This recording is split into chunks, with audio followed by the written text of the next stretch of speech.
ini udah paling pas, udah paling top. Oke.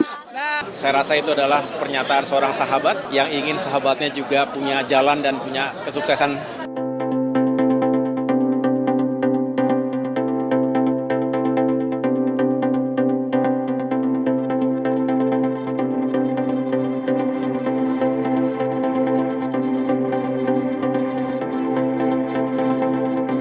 Ya, Mbak Yeni Wahid adalah sahabat saya dari dulu. Kita juga terus saling mendoakan, saling mendukung satu sama lain. Dan saya rasa itu adalah pernyataan seorang sahabat yang ingin sahabatnya juga punya jalan dan punya kesuksesan.